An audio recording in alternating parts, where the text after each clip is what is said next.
వినాయక చవితి పరంపరకి మిఠాయి లాంటి శుభవార్త 40 గ్రాముల నుండి 100 కేజీల లడ్డూని కస్టమైజ్ చేస్తుంది మన పరంపర. ఆర్డర్స్ కోసం సంప్రదించండి. సో మీరు ఒకప్పట్లో అంటే చీరలు నగలు వీటికి ఎక్కువ ఖర్చు పెడుతున్నారు. నేను చాలా సీరియల్ ఆర్టిస్ట్ వాళ్ళ వ్లాగ్స్ చూసాను. మీరు అనుకుంటారు మాకు ఏదో ఎక్కువ డబ్బులు వచ్చేస్తున్నాయి, డబ్బులు అన్ని చీరలకి నగలకి ఖర్చు అయిపోతాయి. నిజమేనా? మీకు వచ్చే 100% ఇన్కమ్ లో ఈ ఖర్చులు 50%. నాకు మా ఆయన చెప్పింది సిన్సియర్ గా మేము ఇద్దరం ఫాలో అయ్యేది 50%. నా వరకు 50% ఒక 10 రూపాయలు ఇస్తే 5 రూపాయలు బట్టల ఖర్చు. మీరు అది ఎక్స్పెండిచర్ అనుకుంటారు, ఇన్వెస్ట్మెంట్ అనుకుంటారు. నేను కలవారి కోడల్లో ఇన్వెస్ట్ చేసిందే ముద్దమందారంలో ఇన్వెస్ట్ చేసిందే నా ఫ్యూచర్. ఇప్పటికీ అఖిలాండేశ్వరి, హరిత అంటే చెప్తారో లేదు తెలియదు, అఖిలాండేశ్వరి అంటే మాత్రం సో ఎందుకు వస్తుంది కదా ఇన్వెస్ట్మెంట్. సో డెఫినెట్లీ మనము ఆర్టిస్ట్లు అన్న తర్వాత సీరియల్స్ కి ఇంకా వేరే ఆప్షన్ లేదు. మనం చూస్ చేసుకున్న ఫీల్డ్ సీరియల్ లో ప్రొడ్యూసర్స్ అంత ఎఫర్ట్ చేయలేరు కదా ఇచ్చే బడ్జెట్స్ కి. పాపం మన చీరలు నగలు మనకు కాక 3 పూట్ల ఫుడ్ పెడతారు, పికప్ డ్రాప్ చేస్తారు, పని చేసినందుకు డబ్బులు ఇస్తారు.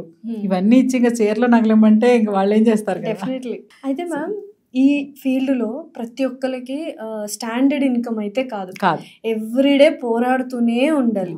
కొంతమందికి ఇప్పుడు మీకు సీరియల్ వెంటనే వచ్చినట్టు ఒక్కొక్కసారి రాకపోవచ్చు, మీరు ఎంత ఫేమస్ అయినా ఒకసారి బ్రేక్ పడచ్చు. ఆ బ్రేక్ టైంలో మనం సేవింగ్స్ చేసుకున్నామా, ఇన్వెస్ట్ చేసుకున్నామా అనేది వెరీ ఇంపార్టెంట్. సో మీ ఫినాన్షియల్ థింగ్స్ ఎలా ఉంటాయి మ్యామ్? స్టాండర్డ్ ఇన్కమ్ కాదు కాబట్టి ఇన్వెస్ట్ చేయడం అనేది చేస్తాం.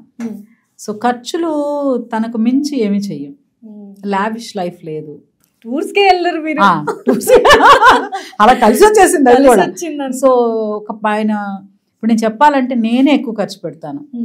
జాకీ గారు అస్సలు ఖర్చు పెట్టారు. అస్సలు వద్దు మాము, నాకు సరిపోతుంది, ఇది అయిపోతావు, 2 టీ-షర్ట్లు కొంటే సరిపోతుంది, ఆ టైప్ అనమాట. రూమ్ లో కబోర్డ్ ఉంటే ఒక చిన్న ఒకటి మూల ఉంటది అంతే. కాకపోతే సీరియల్ కి మన బట్టలే కదా, సో దానికి నేనే కొంటా. మామ ఈ క్యారెక్టర్ కి ఈ కుర్తీలు వేసుకో బాగుంటాయి, ఈ కుర్తా స్టైల్ బాగుంటుంది, ఈ సిల్క్ పంచలు నాకు ఎప్పుడో శోభన్ బాబు గారు జితేంద్ర గారి సినిమాల్లో సాటిన్ వేస్తారు కదా, అలా కుట్టించి మా ఆయనకు ఒక బంచ్ బాగుంటుంది. క్యారెక్టర్ చూసే అప్పుడు ఆడియన్స్ కి బాగుంటుంది అని అలా సీరియల్ బట్టలు ఎక్కువ ఉంటాయి అంతే. బట్టల ఇన్వెస్ట్మెంట్ వచ్చిన రోజు జాగ్రత్తగా పెట్టుకోవాలి. మనీకి ఎంత విలువ ఇస్తారు మీరు? ఎప్పుడు ఒకేలా ఉండదు లైఫ్, ఎప్పుడు ఒకేలాగా అస్సలు ఉండదు. ఈ మూమెంట్ మన నెక్స్ట్ మూమెంటే ఉండదు మనకి. ఈ రోజు వచ్చిన టైము మనకి ఎప్పటికీ ఇదే ఉంటుంది. నేను ఎప్పుడు అఖిలాండేశ్వరిని అనుకోవడానికి లేదు కదా. నెక్స్ట్ సీరియల్లో అంత పెద్ద క్యారెక్టర్ ఏం పడలేదు. సో కుంకుమ పువ్వు క్యారెక్టర్ పడింది, మంచి జయంతి క్యారెక్టర్, అది బాగుంది. కానీ అన్ని జయంతులను అఖిలాండేశ్వర్లు అవ్వలేదు కదా, ఫేడ్ అవుట్ అవుతూ ఉంటాయి, క్యారెక్టర్స్ మారిపోతూ ఉంటాయి. ఈ రోజున్న ఫేమ్ని బట్టి ఎంత జాగ్రత్తగా ఉంటామంటే, ఎవరైనా మీరు బాగా యాక్ట్ చేస్తారంటే నాకు భయం వచ్చేస్తుంది. నెక్స్ట్ సీన్ ఏమన్నా కొంచెం తేడా చేస్తే ఇంకా జాగ్రత్తగా చేయాలి, ఇంకా బాగా చేయాలి. అలాగే డబ్బులు కూడా ఈరోజు మనకు 10 రూపాయలు ఉన్నాయంటే 10 రూపాయలు ఉన్నాయి కదా వెళ్ళేసి ఆహా. అస్సలు ఖర్చులు అంటే ఇది చెప్పిన బట్టలకే ఖర్చు పెడతాం బాగా. ఫుడ్ కూడా మేమే చేసుకుంటాం, మేమే దోశలు వేసుకుంటాం, మేమే ఇడ్లీలు వేసుకుంటాం.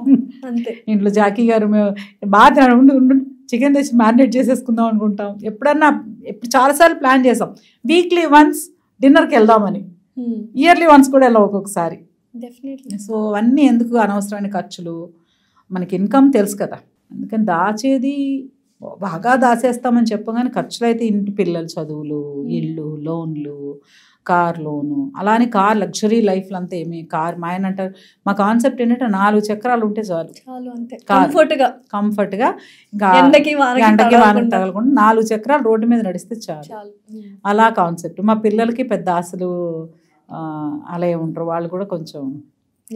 మా వాడు చదివిన స్కూల్ అయితే ఎదురుగా ఒక ఆడిను, వెనకాల ఒక బెంచ్ ఉండేది, మధ్యలో మాది హోండా సిటీ ఉంటుంది.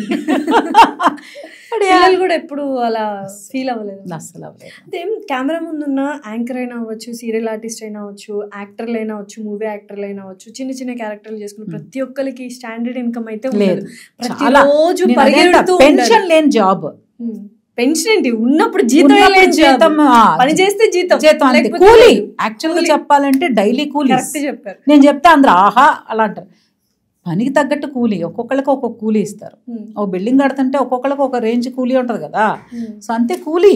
సో మనము పరిగెడుతూనే ఉండాలి. మేమైతే వ్యూస్ కోసమో మా ఉనికిని చాటుకోవడానికి కెమెరా ఉందన్న ప్రతి ఒక్కరు పరిగెడుతూనే ఉండాలి. అలుపు ఎప్పుడైనా వచ్చిందా మ్యామ్? ఎందుకు చూస్ చేసుకున్నాం ఈ లైఫ్? ఎందుకంటే నాకు ఊహ తెలిసి నేను చూస్ చేసుకోలేదు. నేను రోజుకు 100 సార్లు అనుకునేదాన్ని. ఇప్పుడు అది ఎప్పుడు పోద్ది అంటే మళ్ళీ ఇంకొక వీడియో పడి మళ్ళీ వ్యూస్ వచ్చినప్పుడు పోతుంది, ఎంత కష్టపడుతున్నా. సో అలా ఏం లేదు, నా చాయిస్ కాదు కదా, అంతే. నేను రావాలి డెస్టినీ, మా మమ్మీ చెప్పారు యాక్ట్ చేయాలని, అంతే. ఇంకా అమ్మ మాట వినడం అనేది ఒక అంతే. ఇప్పుడు ఎందుకు చేస్తున్నాం అంటే అది ఉద్యోగం కదా, ఇంత దూరం వచ్చి వెనకాల వెళ్తాం కదా. ఇది ఉద్యోగం అని ఎప్పుడు అందరు గ్రహిస్తే అప్పుడు మనం మనకి రావడమే అసలు ఉద్యోగం. ఏ జాబ్ అయినా మధ్యలో ఆపేసి వెళ్ళిపోతారా? వెళ్ళరు కదా. యాక్టర్స్ మాత్రమే పెళ్లి చేసుకుని అది చేసుకుని ఇది చేసుకుని ఆపేసా ఉంటున్నారు. ఇంకా అలా కాదు, మనకి ఇది మెయిన్ వృత్తే దైవం. అది వచ్చినంత కాలం పని చేస్తూనే ఉంటాం. అంటే ఇప్పుడు ఈ క్వశ్చన్ చాలా బాగా వెళ్తుంది. అసలు హరిత గారు చీరలు ఎక్కడ కొంటారు, నగలు ఎక్కడ కొంటారు? అందరు వినండి. చీరలు నగలు ఎక్కడ పడితే అక్కడ కొనుక్కుంటా, అంతే. బేసిక్ గా చాలా ఇయర్స్ ఏం చేసేవాళ్ళం అంటే, మేము చెన్నై బ్రాటప్ కదా, ఎవ్రీ సమ్మర్ హాలిడేస్ కి ఇక్కడికి వచ్చాక కూడా, పిల్లలు పుట్టాక కూడా సమ్మర్ హాలిడేస్ కి చెన్నై వెళ్ళిపోతాం. వెళ్ళిపోయి అక్కడే ఉండి చెన్నై నుంచి 70 కిలోమీటర్స్ కంచీపురం, కంచికి వెళ్ళి చీరలు కొనుక్కుంటాం, తెచ్చేసుకుంటాం. సంవత్సరానికి సరిపడా వరలక్ష్మి వ్రతానికి కంచి పట్టు చీర, అమ్మవారికి కట్టడానికి, అన్ని పండగలకి సరిపడా రాసేసుకుంటాం. ఓ తల చీరలు అన్ని తెచ్చుకుని పెట్టేసుకుంటాం. హైదరాబాద్ లో ఉంటాం కదా, పోచంపల్లి పక్కనే ఉంది కదా, సో కార్లో వెళ్ళి తెచ్చుకుంటాం. అత్తగారిది కాకినాడ, పక్కనే ఉప్పాడు ఉంది. నెలకి ఎన్ని చీరలు కొంటారు? నెలకానేం లేదు, సంవత్సరానికే. నెల కొనేది ఉండదు, సంవత్సరానికి ఒకసారి కొంటారా? 1-2 సార్లునే అన్ని సెట్ అయిపోతాయి. ఎన్ని కొంటారు సంవత్సరానికి? ఒక్కసారిలో ఎన్ని చెప్పండి. మినిమం 10 కొనుక్కుంటా. ఓకే, సరిపోతాయా 10 మీకు? ఒక్కొక్కసారి 10 ఒక్కొక్కసారి 10 కొంటా. సడన్ గా కొత్త సీరియల్ స్టార్ట్ అవుతుంది అంటే అప్పుడు షాపింగ్కి వెళ్తాను కదా, అప్పుడు కొంటా. నాకు 25 సారీస్ పాడ్కాస్ట్ లోనే ఇలా కూర్చోడం, లేకపోతే అమ్మాయిలకి ఒక ఫంక్షన్కి వెళ్ళి అమ్మ చీర కట్టుకున్నాము, పట్టు చీర కట్టుకున్నాము, అటు ఇటు కదలడం అయిపోయినా కానీ అమ్మ ఇంకా ఇప్పేసి వేరే డ్రెస్ వేసుకునేంత వరకు ప్రశాంతత ఉండదు. మీరు అసలు 24/7 పడుకునేటప్పుడు తప్పితే 24/7 చీరలోనే ఉంటారు, పట్టు చీరలోనే మ్యాక్సిమం. ఎలా మేము అలవాటైపోయింది. నాకు బేసిక్గా చీరలు ఇష్టం, పట్టు చీరలు ఇష్టం. చెన్నైలో అందరు పట్టు చీరలు కట్టుకుంటే భలే ఉంది అనుకునేదాన్ని. తర్వాత రేఖా గారు చీరలు కడతారు కదా, పట్టు మెరిసిపోతా ఉంటది. ఆవిడంట 2 చీరలు వేరే కలిపి కడతారట. భలే ఉన్నాయి చీరలు అనుకుంటా. తర్వాత కోరికలన్నీ ఒకేసారిగా పట్టు చీర, పూజలు, గుడికి వెళ్తే చీర అంటేనే అమ్మాయికి ఒక ఎమోషన్, అంతే. ఇంకా అదొక ఎమోషన్ నిజంగా. అదొక ఎంజాయ్ చేయడం, ఎంజాయ్ చేస్తే లివింగ్ ఎగ్జాంపుల్ నేనే. అసలు చీరలే కట్టేదాన్ని కదా. పాడ్కాస్ట్ స్టార్ట్ అయిన దగ్గర నుంచి ట్రై చేద్దాం అన్నప్పుడు హ్యాపీ, చీర కట్టుకున్నప్పుడు అదొక చేస్తే మీరు ఒక వెల్తిగా ఉంటది డెఫినెట్లీ. సో మొత్తానికి చీర అనేది అదొక కలవారి కోడళ్ళు. తర్వాత అప్పటి వరకు నేను పట్టు చీరలు అన్ని కట్టలేదు, అంటే ఉంటాయి పండగలు.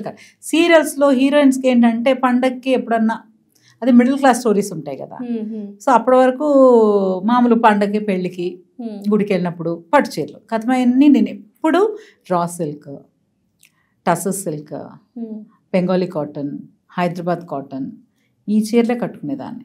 సింథటిక్ సారీ నేను అసలు కట్టలేదు సీరియల్స్లో ఇంతవరకు. నాకు సూట్ అవ్వదని, అంత పెద్ద నాకు సూట్ అవ్వదు, నా పర్సనాలిటీకి అది డిమాండ్ చేయట్లేదు, దాన్ని క్యారీ చేయలేను. కానీ మొత్తానికి అసలు ఫ్యాన్ బేస్ అయితే మీకు, మీ చీరలకు, నగలకు చాలా మంది ఉన్నారు డెఫినెట్లీ. సుమన్ టీవీలో మీ పర్సనల్ అండ్ బిజినెస్ ప్రమోషన్స్ కోసం కింది నెంబర్కి కాంటాక్ట్ చేయండి.